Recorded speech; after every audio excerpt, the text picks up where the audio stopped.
So as promised, I want to get into this 90 Day Fiance season 9. We met Bilal and Chilllleeee.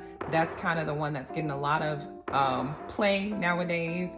I'll speak on that one first because I know Bilal and his family and stuff like that, which I know people are like, oh, I see that on Twitter and stuff. Like anytime anybody sides with Bilal about anything, it's like, you going down. But I'll say I actually don't know Bilal that well, but interestingly enough, I met him when he was married to his first wife, which is actually not the wife that they show on the show. So they're trying to be a little maybe sneaky with it, or are trying to maybe cover up the fact that he has actually been divorced twice. I think that comes into play, and that's more so my interest in talking about the topic, is all the lessons that we can learn from watching these two, navigate marriage, which a lot of you are trying to do, are about to embark on doing, inshallah. And so one of the things that I thought was really interesting is, his first wife, she was a boss, she was running things. And sometimes I think that might have been some of the headbutting, because, two cooks in the kitchen or what have you. And I remember when I found out that they didn't make it, I did feel kind of sorry, it's a nice couple, both nice individuals. And then I met his second wife, who, when I met her, actually, I was like, oh, your husband, da da da da. And she was like, actually, we're divorced. And I was like, oh. Now, I know you're not supposed to judge people, and it wasn't really a judgment, but it was this little light bulb that went off in the back of my head. It kind of comes from a Kevin Hart bit as well, which I'm going to see if I can find it to spice in here.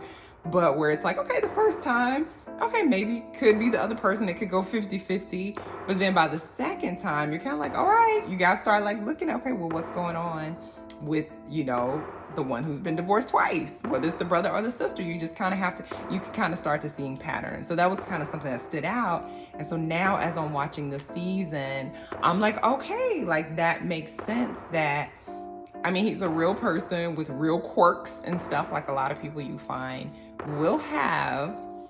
And so that's what we're going to have to kind of get into today. So the first, it's not even really a quirk. It's a preference. Guys love that word more so than being picky. They want a certain type or what have you. So even before you decide to engage with a brother like this, you can literally check him out from the outside and you can see what his deal is. My name is Bilal. I'm 42 years old and I live in Kansas City, Missouri. I am what you would call hood bougie.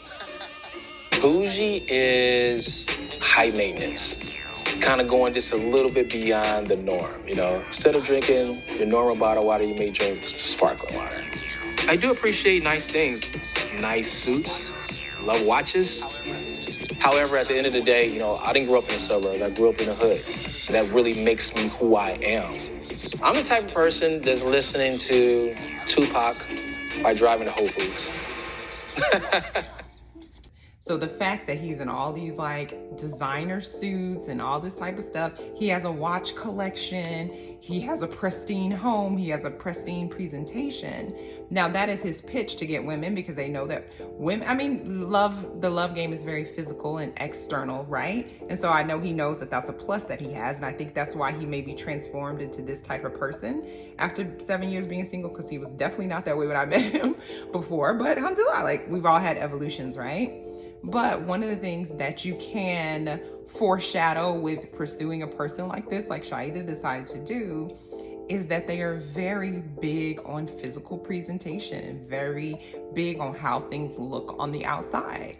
And so that means that, one, you are also going to have to meet their match, as I call it. You're going to have to kind of be similar on that level to where they feel like you're compatible with them, which he has all the physical beauty and whatever. And so I think they thought that was a match. But of course we know that love is deeper than that, and physical match don't really have to do nothing but some Instagram pictures, really.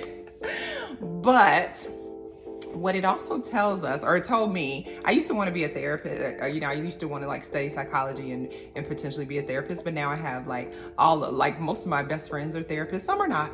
But so I just kind of live vicariously. So I would be over here psychoanalyzing stuff. I'm going to be living my dreams out through this, talking about this. But he basically is like a collector. He has his collection of suits. He has his collection of watches.